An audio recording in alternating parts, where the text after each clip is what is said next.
Hello students, welcome to my YouTube channel RM tutorials. Students, आज हम class 9th की SST की geography का चैप्टर 4 जलवायु करेंगे। तो चलिए स्टार्ट करते हैं स्टूडेंट्स। पिछले 2 अध्यायों में आप हमारे देश की स्थलाकृतियों एवं अपोहा के बारे में पढ़ चुके हैं। तो इसके हमने स्टार्टिंग के जो 2 चैप्टर्स पिछले पढ़े हैं उसमें इनकी स्थलाकृतियों मतलब जमीन किस प्रकार की है भारत में अलग अलग जगहों पर, और अपोहा तंत्र मीन्स नदियों के द्वारा किस प्रकार से पानी का प्रवाह होता है उसके बारे में पढ़ा। आगे बढ़ते हम। किसी क्षेत्र के प्राकृतिक पर्यावरण को समझने के लिए आवश्यक 3 मूल तत्वों में से 2 तत्व यही हैं, जो कि एक स्थलाकृति और दूसरा अपोहा तंत्र। इस अध्याय में आप तीसरे तत्व अर्थात हमारे देश की वायुमंडलीय अवस्था के बारे में पढ़ेंगे। हम दिसंबर में ऊनी वस्त्र क्यों पहनते हैं, अथवा मई का महीना गर्म एवं असुविधाजनक क्यों होता है, या जून एवं जुलाई में वर्षा क्यों होती है।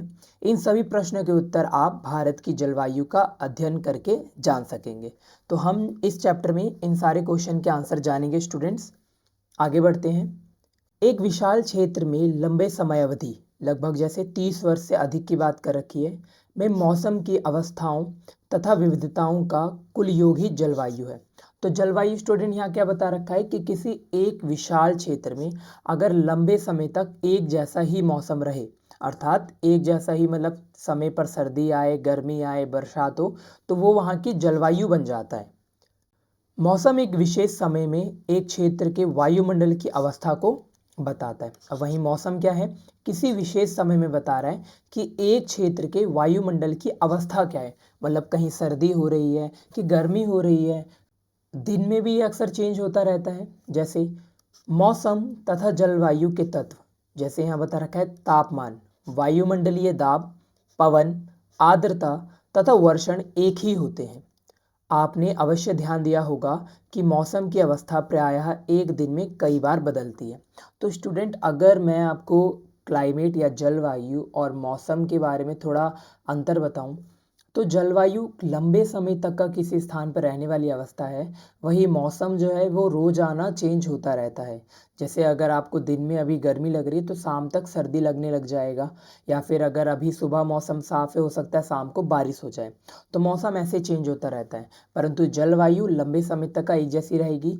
जैसे अभी सर्दी के मौसम स्टार्ट होंगे तो वो 2-3 महीने तक आगे ऐसे ही रहेंगे, फिर उसके बाद वसंत का आएगा, वसंत के बाद गर्मियों का स्टार्ट हो जाएगा, तो वो लंबे समय तक का एक जैसा ही रहता है।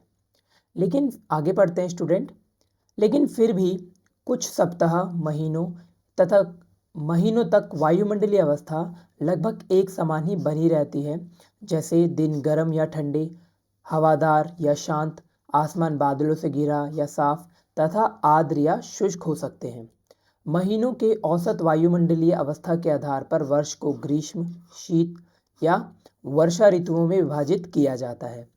विश्व को अनेक जलवायु प्रदेशों में बांटा गया है। क्या आप जानते हैं कि भारत की जलवायु कैसी है तथा ऐसा क्यों है? तो यहाँ पर एक क्वेश्चन पूछा गया है कि भारत की जलवायु किस प्रकार की है और ऐसा क्यों है। इस संबंध में हम इस अध्याय में पढ़ेंगे। यहाँ पर क्या आप जानते दे रखा है, इसको पढ़ लेते हैं स्टूडेंट। यहाँ से अक्सर एक आध मार्क्स के क्वेश्चन आ जाते हैं। इसमें बता रखा है मानसून शब्द की व्युत्पत्ति मतलब कहाँ से निकला ये शब्द। अरबी शब्द मौसिम से हुई है, जिसका शाब्दिक अर्थ है मौसम। तो यहाँ बता रखा है जो हमारे यहाँ मानसून आता है उसकी शब्द की जो उत्पत्ति है वो अरबी शब्द मौसिम से हुआ है, जिसका अर्थ यहाँ पर मौसम बता रखा है। मानसून का अर्थ एक वर्ष के दौरान वायु की दिशा में ऋतु के अनुसार परिवर्तन है। पढ़ते हैं वापस स्टूडेंट अपने टॉपिक पे। भारत की जलवायु को मानसूनी जलवायु कहा जाता है। तो अभी हमने जो एक प्रश्न नीचे पढ़ा था कि भारत की जलवायु किस प्रकार की है, तो उसका उत्तर यहाँ मिल चुका है स्टूडेंट। किस प्रकार की है? मानसूनी जलवायु है। एशिया में इस प्रकार की जलवायु मुख्यतः दक्षिण तथा दक्षिण पूर्व में पाई जाती है। जब हम दक्षिण एशिया की बात करते हैं स्टूडेंट, तो दक्षिण एशिया में भारत साथ ही उसके जो पड़ोसी देश हैं उनके भी बात आ जाती है। जैसे कि पड़ोसी देश में हम यहाँ चाइना को नहीं काउंट करते क्योंकि उसकी जलवायु थोड़ी अलग है। हम जैसे कि अफगानिस्तान, भारत, पाकिस्तान, आपका नेपाल, बांग्लादेश, म्यांमार, ये सारे देश आ जाते हैं। साउथ में हम थोड़ा सा जाएं तो आपका श्रीलंका और मालदीव भी। वहीं हम जब दक्षिण पूर्वी की बात करते हैं तो यहाँ पर इंडोनेशिया, मलेशिया, फिलीपींस ये सारे देश आ जाते हैं। सामान्यतः प्रतिरूप में लगभग एक रूप होते हुए भी देश की जलवायु अवस्था में स्पष्ट प्रादेशिक भिन्नताएं हैं। आइए हम दो महत्वपूर्ण तत्व तापमान एवं वर्षण को लेकर देखें कि एक स्थान से दूसरे स्थान पर तथा एक मौसम से दूसरे मौसम में इनमें किस प्रकार की भिन्नता है। जैसे गर्मियों में अगर बात करें, राजस्थान के मरुस्थल में कुछ स्थानों का तापमान लगभग 50 डिग्री सेल्सियस तक पहुंच जाता है, जबकि जम्मू कश्मीर के पहलगाम में तापमान लगभग 20 डिग्री से रहता है। मतलब से यहाँ पर सेल्सियस की बात करी गई है। तो यहाँ पर गर्मियों के मौसम में भारत में क्या बता रहे हैं कि जो राजस्थान के मरुस्थल जैसे इलाके में, रेगिस्तानी इलाकों में टेम्परेचर उस टाइम पर 50 डिग्री रहता है। वहीं जम्मू कश्मीर के कुछ इलाकों में टेम्परेचर कितना चले आता है, 20 डिग्री रहता है। सर्दी की रात में जम्मू कश्मीर में द्रास, जो कि एक जगह है, का तापमान माइनस में 45 डिग्री सेल्सियस तक हो जाता है, जबकि थिरुवनंतपुरम, जो कि केरला की राजधानी है, वहाँ पर टेम्परेचर जो है 22 डिग्री सेल्सियस हो जाता है। मतलब सोचो कितना ज़्यादा डिफरेंस है हमारे यहाँ पर। पढ़ते हैं इसको स्टूडेंट। कुछ क्षेत्रों में रात एवं दिन के तापमान में बहुत अधिक अंतर होता है। थार, जो कि मरुस्थल है राजस्थान में दिन का तापमान 50 डिग्री सेल्सियस तक होता है, जबकि उसी रात यह नीचे गिरकर 15 डिग्री सेल्सियस तक पहुंच सकता है। दूसरी ओर केरल या अंडमान एवं निकोबार में दिन और रात का तापमान लगभग समान रहता है। तो यहाँ बता रहे स्टूडेंट कि एक ही जगह पर तापमान में भिन्नता पाई जा सकती है। जैसे कि थार की बात करी गई, थार में अगर दोपहर का टेम्परेचर अगर 50 डिग्री है तो वहीं रात का टेम्परेचर 15 डिग्री हो जाता है। वहीं दूसरी ओर यहाँ केरल और अंडमान निकोबार की बात कर रहे हैं तो यहाँ पर दिन और रात का तापमान लगभग सेम रहता है।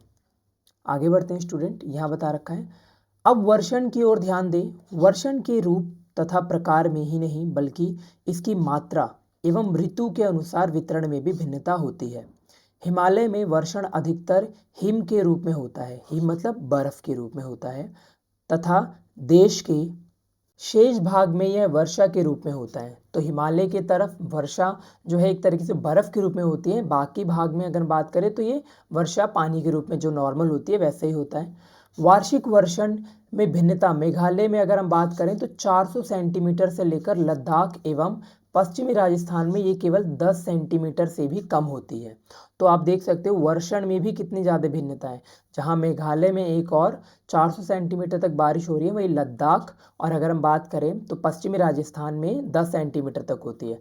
लद्दाख जहाँ पर एक हमारा कोल्ड डेजर्ट पड़ता है और पश्चिमी राजस्थान जहाँ पर थार डेजर्ट पड़ता है, वहाँ ये काफ़ी ज़्यादा कम बारिश होती है। देश के अधिकतर भागों में जून से सितंबर तक वर्षा होती है, लेकिन कुछ क्षेत्रों जैसे तमिलनाडु तट पर अधिकतर वर्षा अक्टूबर एवं नवंबर में होती है, जब मानसून लौट रहा होता है। सामान्य रूप से तटीय क्षेत्रों में तापमान में अंतर कम होता है। मतलब तटीय क्षेत्र जो होते हैं वहाँ पर अक्सर तापमान में अंतर कम देखने के लिए मिलता है। मतलब वहाँ दिन और रात का तापमान लगभग बराबर ही रहता है। देश के आंतरिक भागों में, आंतरिक भाग मतलब जो समुद्र से दूर पड़ते हैं इलाके, जैसे कि दिल्ली ही आसपास के ले लो, तो देश के आंतरिक भागों में मौसमी एवं ऋतुनिष्ठ अंतर अधिक होता है। उत्तरी मैदान में वर्षा की मात्रा सामान्यतः पूर्व से पश्चिम की ओर घटती जाती है। ये भिन्नताएं लोगों के जीवन में विविधता लाती है, जो उनके भोजन, वस्त्र और घरों के प्रकार में दिखाई देती है। यहाँ ज्ञात कीजिए में क्या दे रखा है स्टूडेंट। राजस्थान में घरों की दीवार मोटी तथा छत चपटी की होती है। अगर मैं बात करूँ कि घरों की दीवार मोटी होने का कारण यह है ताकि बाहर की जो गर्मी है, अगर गर्मियों के मौसम की बात करें तो बाहर की गर्मी ताकि घर के अंदर ना आ सके और घर की जो अंदर की ठंडक है वो ख़त्म ना हो। इसी प्रकार से सर्दियों में ये उल्टा काम करती है, मतलब बाहर की ठंडक अंदर ना आ सके और अंदर की गर्मी बाहर ना जा सके। अब बात करें, छत जो है चपटी की होती है ताकि बरसात का पानी छत पर स्टोर हो सके और उसको एक पाइप के जरिए वाटर ड्रेनेज सिस्टम बनाया जा सके। सेकेंड यहाँ बोल रहा है तराई क्षेत्र तथा गोवा एवं मैंगलोर में ढाल वाली छतें क्यों होती हैं। क्योंकि तराई क्षेत्रों में बारिश काफ़ी ज़्यादा होती है, ऐसे में छत के ढह जाने का भी खतरा रहता है, इसलिए छतों को ऐसे ढाल वाली बनाई जाती है ताकि पानी यहाँ से बहकर निकल जाए। अगला बोल रहा है असम में प्राय कुछ घर बांसों के खंभों सिल्ट पर क्यों बनाए जाते हैं? क्योंकि असम जैसे इलाकों में बारिश काफ़ी ज़्यादा होती है और अक्सर बाढ़ आने का खतरा रहता है। ऐसे में काफ़ी सारे जीव जंतु जो है पानी के माध्यम से घरों में आने की संभावना बन जाती है। इसलिए बांसों को लगाकर ऐसे बांसों को लगाकर उसके ऊपर फिर घर का स्ट्रक्चर खड़ा किया जाता है ताकि वह ज़मीन से थोड़ा ऊंचाई पर रह सके। अगले अपने टॉपिक की तरफ बढ़ते हैं स्टूडेंट, जलवायवीय नियंत्रण। किसी भी क्षेत्र की जलवायु को नियंत्रित करने वाले 6 प्रमुख कारक हैं। पहला अक्षांश, दूसरा ऊंचाई, वायुदाब एवं पवन तंत्र, समुद्र से दूरी, महासागरीय धाराएं तथा उच्चावच लक्षण। तो हम देखते हैं स्टूडेंट, यहाँ पर हम इनके बारे में थोड़ा थोड़ा करके पढ़ेंगे। जैसे पृथ्वी की गोलाई के कारण इसे पर्याप्त सौर ऊर्जा की मात्रा अक्षांशों के अनुसार अलग अलग होती है।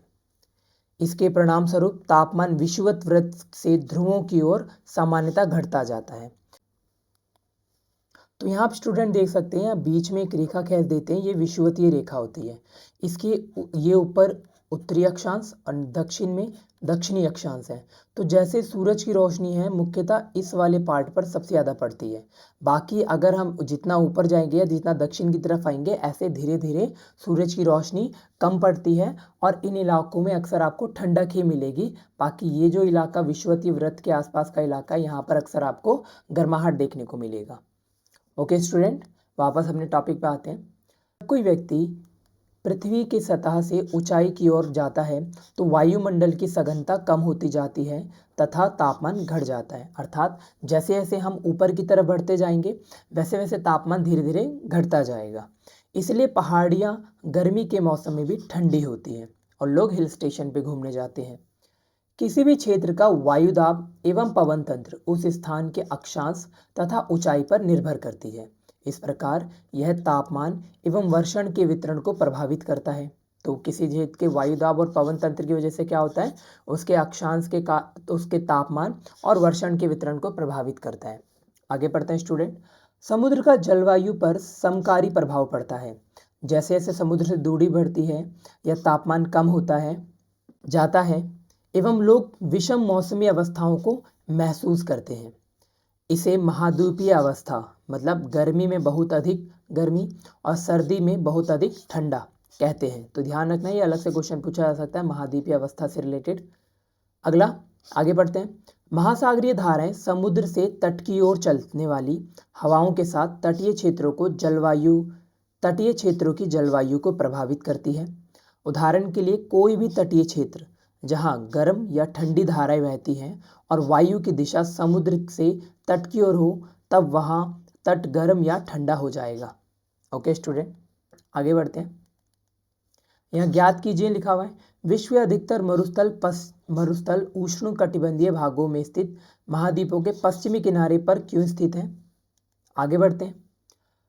अंत में किसी स्थान की जलवायु को निर्धारित करने में उच्चावच की भी महत्वपूर्ण भूमिका होती है। अर्थात ऊंचे पर्वतीय ठंडी अथवा गर्मी वायु को अवरुद्ध करते हैं। मतलब ऊंचे पर्वत क्या करते हैं, ठंडी और गर्म वायु को अवरोधित करते हैं। यदि उनकी ऊंचाई इतनी हो कि वह वर्षा लाने वाली वायु के रास्तों को रोकने में सक्षम होते हैं तो यह उस क्षेत्र में वर्षा का कारण भी बन सकते हैं। पर्वतों के पवन विमुख ढाल अपेक्षाकृत शुष्क रहते हैं।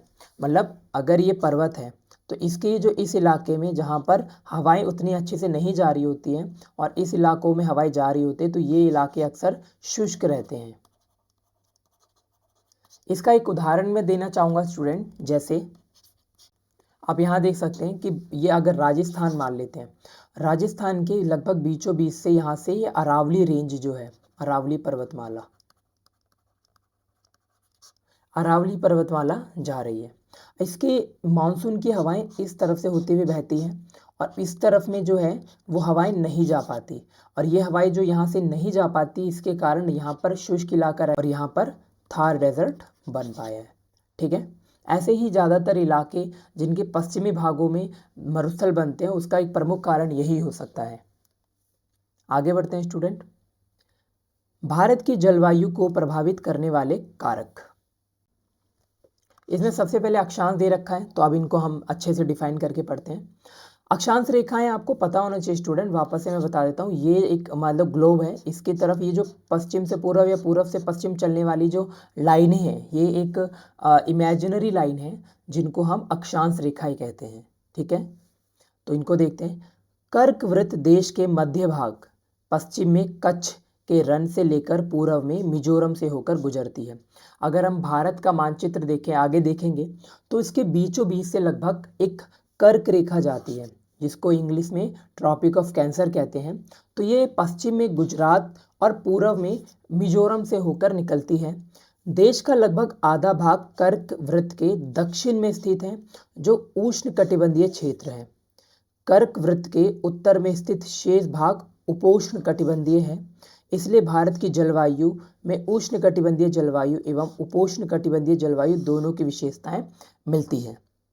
ओके स्टूडेंट, जैसे कि अगर मैं आपको बताऊं, मान लो ये भारत का मैप है, तो इसके अगर बीच से लाइन जा रही है, तो यहाँ पर ये जो पार्ट है, यहाँ पर भारत के इस हिस्से में उष्णकटिबंधीय क्षेत्र पाया जाता है और इस हिस्से में उपोष्ण कटिबंधीय क्षेत्र पाया जाता है। तो भारत की जलवायु में इन दोनों के ही तत्व मिलते हैं। आगे पढ़ते हैं। ऊंचाई। भारत के उत्तर में हिमालय पर्वत है। इसकी औसत ऊंचाई लगभग 6000 मीटर है। भारत का तटीय क्षेत्र भी विशाल है। यहाँ अधिकतम ऊंचाई लगभग 30 मीटर है। हिमालय मध्य एशिया से आने वाली ठंडी हवाओं को भारतीय उपमहाद्वीप में प्रवेश करने से रोकता है। तो भारत के उत्तर में जो पड़ने वाला हिमालय रेखा है, ये उत्तर से आने वाली जो हिमालय के उत्तर से आने वाली जो ठंडी हवाएं उसको भारत में आने से रोकता है। इन्हीं के कारण इस क्षेत्र में मध्य एशिया की तुलना में ठंड कम पड़ती है। मतलब समान अक्षांश जो जहां भारत स्थित है, उसी पर ही अगर मध्य एशिया की तरफ जाए तो वहां पर ठंडी अधिक पड़ती है, परंतु भारत में कम पड़ती है। रीज़न क्या है? क्योंकि भारत के उत्तर में हिमालय रेखा है, जो कि उत्तर से आने वाली हवाओं को रोक देता है और वो हवाएं नीचे नहीं आ पाती है। अगला पढ़ते हैं। वायुदाब एवं पवन। भारत में वायु तथा संबंधी मौसमी अवस्थाएं निम्नलिखित वायुमंडलीय अवस्थाओं से संचालित होती हैं, जिसमें पहला बोल रहे हैं वायुदाब एवं धरातलीय पवनें, दूसरा वायुदाब परिसंचरण, तथा तीसरा है पश्चिमी चक्रवाती विक्षोभ एवं उष्णकटिबंधीय चक्रवात। तो देखते हैं स्टूडेंट इसको।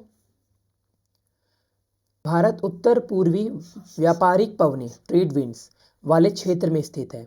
ये पवनें उत्तरी गोलार्ध के उपोष्ण कटिबंधीय उच्च दाब पट्टियों से उत्पन्न होती हैं। ये दक्षिण की ओर बहती हैं। कोरियोलिस बल के कारण दाहिनी ओर विक्षेपित होकर विषुवतीय निम्न दाब वाले क्षेत्र की ओर बढ़ जाती है। यहाँ पर आपको स्टूडेंट एक कोरियोलिस बल के बारे में बताया गया है। इसके बारे में मैं अभी आपको आगे जिक्र करता हूँ, समझाता हूँ ये किस प्रकार का बल है। पहले हम इस टॉपिक को कवर कर लेते हैं। सामान्यतः इन पवनों में नमी की मात्रा बहुत कम होती है, क्योंकि ये स्थलीय भागों पर उत्पन्न होती है। अब स्थल पर उत्पन्न हो रही है तो नमी कम मिलेगी, इसलिए इन पवनों के द्वारा वर्षा कम या नहीं होती है, या तो कम होती है या फिर नहीं होती है। इस प्रकार भारत को शुष्क क्षेत्र होना चाहिए, लेकिन ऐसा नहीं है। आइए देखें क्यों। तो यहाँ पर इसमें इन्होंने कोरियोलिस बल के बारे में बता रखा है। पृथ्वी के घूर्णन के कारण, घूर्णन मतलब घूमने के कारण उत्पन्न आभासी बल को कोरियोलिस बल कहते हैं। मतलब पृथ्वी के घूमने के कारण एक बल उत्पन्न होता है जिसको कोरियोलिस बल कहते हैं। इस बल के कारण पवनें उत्तरी गोलार्ध में दाहिनी ओर तथा दक्षिणी गोलार्ध में बाईं ओर विक्षेपित हो जाती हैं। इसे फेरेल का नियम भी कहते हैं। मैं दिखाता हूँ स्टूडेंट आपको जरा। जैसे कि एक ग्लोब है, इसके बीच में से मैंने एक रेखा मार दी है। अब यहाँ उत्तर से किस तरफ बता रहे हैं? दाहिनी ओर। ये पृथ्वी के घूमने के कारण ये हवाएं उत्तर से दाहिने ओर मतलब राइट हैंड की साइड बढ़ने लग जाती है, वहीं दक्षिण से बाईं ओर में चलने लग जाती है। दक्षिण से बाईं ओर में चलने लग जाती है। तो ये हवाएं अक्सर जो उत्तर से दाहिनी ओर में आती हैं, तो भारत में ये हवाएं आ रही होती हैं इस तरफ से। तो अक्सर इसके कारण कहा जा रहा है कि ये हवाएं स्थलों पर बनती हैं। स्थलों पर बनने के कारण ये हवाएं शुष्क होती हैं और इसके कारण या तो बारिश बहुत कम होती है या फिर ना के बराबर होती है।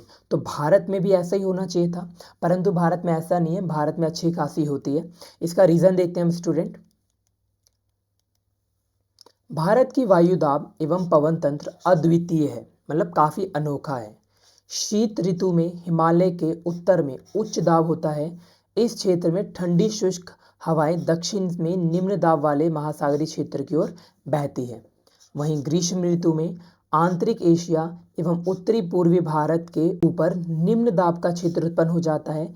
इस कारण गर्मी के दिनों में वायु की दिशा पूरी तरह से परिवर्तित हो जाती है। वायु दक्षिण में हिंद महासागर के उच्च दाब वाले क्षेत्र से दक्षिण पूर्वी दिशा में बहते हुए विषुवत वृत्त को पार कर दाहिनी ओर मुड़ते हुए भारतीय उपमहाद्वीप पर स्थित निम्न दाब की ओर बहने लगती है। तो स्टूडेंट, हवाएं अक्सर उच्च दाब से निम्न दाब की ओर बहती हैं।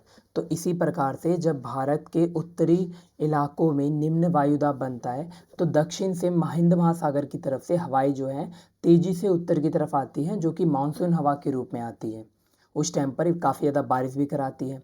और उसी अगर हम सर्दी के टाइम में देखें तो सर्दी के टाइम पर ऊपर हम अगर उत्तरी मैदान की बात करें तो वहाँ पर निम्न वायुदाब की जगह उच्च वायुदाब जैसी हवाएं बन जाती है, जिससे कि वो हवाएं नीचे की तरफ आने लग जाती है।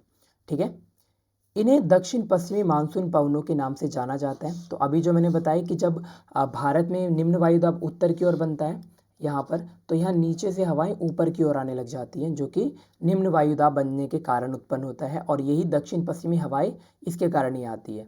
यहाँ नीचे इधर मैप भी दिखा रखा है, आप मैप में भी देख सकते हैं। मैं दिखाता हूँ स्टूडेंट आपको। यहाँ आप देख सकते हैं कि ये हवाएं ये आ रही है यहाँ से कैसे कैसे करके धीरे धीरे ये ऐसे ऊपर की तरफ बढ़ती रहती हैं। ठीक है स्टूडेंट्स, ये हवाएं हैं यहाँ पर।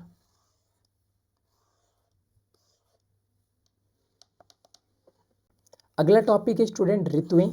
अब ये ऋतुएं क्या हैं? मानसूनी जलवायु की विशेषता एक विशिष्ट मौसमी प्रतिरूप होता है।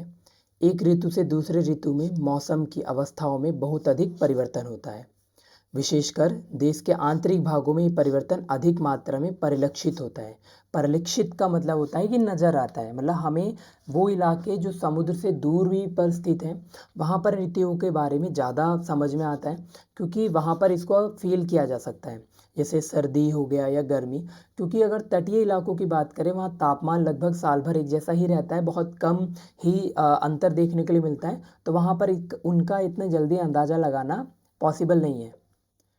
तटीय क्षेत्रों के तापमान में बहुत अधिक भिन्नता नहीं होती, यद्यपि यहाँ वर्षा के प्रारूपों में भिन्नता होती है। मतलब यहाँ वर्षा जरूर आपको ज़्यादा कम देखने को मिल सकता है, पर तापमान लगभग साल भर एक जैसा ही रहता है। आप अपने क्षेत्र में कितने प्रकार की ऋतुओं का अनुभव करते हैं? भारत में यहाँ बात करें तो मुख्यतः 4 ऋतुओं को पहचाना जा सकता है: शीत ऋतु, ग्रीष्म ऋतु, कुछ क्षेत्रीय विविधताओं के साथ साथ मानसून के आगमन और वापसी का काल। अब हम यहाँ बात करें पहले अगर शीत ऋतु की, तो उत्तरी भारत में शीत ऋतु मध्य नवंबर से आरंभ होकर फरवरी तक रहती है। भारत के उत्तरी भाग में दिसंबर एवं जनवरी सबसे ठंडे महीने होते हैं। तापमान दक्षिण से उत्तर की ओर बढ़ने पर घट जाता है। मतलब अगर आप दक्षिण से उत्तर की ओर बढ़ रहे हो तो यहाँ पर टेम्परेचर आपको घटता हुआ नजर आएगा। पूर्वी तट पर चेन्नई का औसत तापमान 24 डिग्री सेल्सियस से 25 डिग्री सेल्सियस के बीच होता है, जबकि उत्तरी मैदान में यह 10 डिग्री सेल्सियस से 15 डिग्री सेल्सियस के बीच होता है। तो इतना ज़्यादा डिफरेंस देखने को मिलता है। दिन गर्म तथा रातें ठंडी होती हैं। उत्तर में तुषारपात सामान्य है। तुषारपात मतलब ठंडी हवाएं जो चलती हैं वो कॉमन बात हो जाती है, तथा हिमालय के उत्तरी ढालों पर हिमपात होता है, मतलब बर्फ़ गिरती है। इस ऋतु में देश में उत्तर पूर्वी व्यापारिक पवनें प्रवाहित होती हैं। ये स्थल से समुद्र की ओर बहती है। कहाँ? स्थल से समुद्र की ओर, क्योंकि स्थल पर उच्च वायुदाब हो जाता है और समुद्रों पर उस समय निम्न वायुदाब हो जाता है, इसलिए ये स्थल से समुद्र की तरफ हवाएं बहती हैं, तथा इसलिए देश के अधिकतर भाग में शुष्क मौसम होता है। इन पवनों के कारण कुछ मात्रा में वर्षा तमिलनाडु के तट पर होती है। जब वह हवाएं उत्तर से दक्षिण की ओर जा रही होती है तो तमिलनाडु में वर्षा देखने को मिलती है, क्योंकि वहाँ ये पवनें समुद्र से स्थल की ओर बहती है। देश के उत्तरी भाग में एक कमजोर उच्च दाब का क्षेत्र बन जाता है, जिसमें हल्की पवनें इस क्षेत्र से बाहर की ओर प्रवाहित होती है। उच्चावच से प्रभावित होकर ये पवन पश्चिमी तथा उत्तर पश्चिम से गंगा घाटी में बहती है। सामान्यतः इस मौसम में आसमान साफ, तापमान तथा आर्द्रता कम एवं पवनें शिथिल तथा परिवर्तित होती हैं। शिथिल मतलब थोड़ी ठंडी चलती हैं शांत रहकर। शीत ऋतु में उत्तरी मैदान में पश्चिमी एवं उत्तर पश्चिम से चक्रवाती विक्षोभ का अंतर्वाह विक्षेपण विशेष लक्षण है। अंतर्वाह मतलब अंतर की तरफ, हमारे भारत के अंदर की तरफ हवाएं आती हैं। कहाँ से? उत्तर पश्चिम से। यह कम दाब वाली प्रणाली भूमध्य सागर एवं पश्चिमी एशिया से पर उत्पन्न होती है तथा पश्चिमी पवनों के साथ भारत में प्रवेश करती है। मतलब ये जो हवाएं चक्रवाती, ये जो विक्षोभ है, भूमध्य सागर जो कि यूरोप की साइड में पड़ता है, अफ्रीका के उत्तर और यूरोप के दक्षिण में, एवं पश्चिमी एशिया से होती हुई भारत के उत्तर पश्चिम में एंटर करती है। इसके कारण शीतकाल में मैदानों में वर्षा होती है तथा पर्वतों पर हिमपात, जिसकी उस समय बहुत अधिक आवश्यकता होती है, देखा जाता है। यद्यपि शीतकाल में वर्षा, जिसे स्थानीय तौर पर महावत कहा जाता है, कि कुल मात्रा कम होती है, लेकिन ये रबी जो कि सर्दी में बोई जाने वाली फसल है के लिए बहुत अधिक महत्वपूर्ण है। तो ध्यान रखना महावत जो है किन्हें कहा जाता है। प्रायद्वीपीय भाग, प्रायद्वीपीय अगर हम भागों की बात करें तो भारत का जो साउथ का इलाका है ये वाला, तो प्रायद्वीपीय भागों में शीत ऋतु स्पष्ट नहीं होती। समुद्री पवनों के प्रभाव के कारण शीत ऋतु में भी यहाँ तापमान के प्रारूप में ना के बराबर परिवर्तन होता है। अब हम ग्रीष्म ऋतु की बात करते हैं स्टूडेंट। सूरज के उत्तर की ओर आभासी गति के कारण भूमंडलीय ताप पट्टी उत्तर की ओर खिसक जाती है। मतलब सूरज तो अपनी जगह स्थिर ही रहता है, एक तरीके से पृथ्वी है जो घूर्ण करती है, इसके कारण सूरज जो है वो थोड़ा उत्तर की ओर खिसक जाता है। और ऐसे में क्या होता है कि भारत या आसपास के इक्वेटर के इलाके पे यहाँ पर काफ़ी ज़्यादा सूरज की रोशनी देखने को मिलती है। ऐसे में मार्च से मई तक भारत में ग्रीष्म ऋतु होती है। ताप पट्टी के स्थानांतरण के प्रभाव का पता विभिन्न अक्षांशों पर मार्च से मई के दौरान रिकॉर्ड किए गए तापमान को देखकर लगाया जा सकता है। तो मतलब कैसे पता लगाया जा सकता है कि भाई गर्मी का मौसम है, तो आप तापमान में काफ़ी ज़्यादा बढ़ाव देख सकते हैं जो आगे की तरफ बढ़ता है, मतलब तापमान काफ़ी ज़्यादा बढ़ जाता है। मार्च में दक्कन के पठार पर उच्च तापमान लगभग 38 डिग्री सेल्सियस होता है। अप्रैल में मध्य प्रदेश एवं गुजरात का तापमान लगभग 42 डिग्री सेल्सियस होता है। मई में देश के उत्तर पश्चिमी भाग का तापमान सामान्यतः 45 डिग्री सेल्सियस होता है। वहीं प्रायद्वीपीय भारत में समुद्री प्रभाव के कारण तापमान थोड़ा सा कम रहता है। देश के उत्तरी भाग में ग्रीष्मकाल में तापमान में वृद्धि होती है, वायुदाब में कमी आती है और मई के अंत में उत्तर पश्चिम में थार के रेगिस्तान से लेकर पूर्व एवं दक्षिण पूर्व में पटना तथा छोटा नागपुर पठार तक एक का लंबवत क्षेत्र उत्पन्न होता है। पवन का परिसंचरण इस गर्त के कारण चारों ओर प्रारंभ होता है, मतलब हवाएं उत्तर की ओर चलनी स्टार्ट हो जाती हैं। लू, ये जो कि एक हवाएं हैं उनकी बात करें, लू ग्रीष्मकाल का एक प्रभावशाली लक्षण है। धूल भरी गर्म एवं शुष्क पवनें होती हैं जो दिन के समय भारत के उत्तर एवं उत्तर पश्चिमी क्षेत्रों में चलती है। कभी कभी ये देर शाम तक जारी रहती है, मतलब सुबह दोपहर में तो चलती ही है और ये देर शाम तक भी चलती है, मतलब आपको शाम को भी गरम गरम हवाएं फील होगी। इस हवा का सीधा प्रभाव घातक भी हो सकता है, मतलब लू के कारण लोगों की जान भी जाती है अगर सीधा लू आपके शरीर में लगे तो।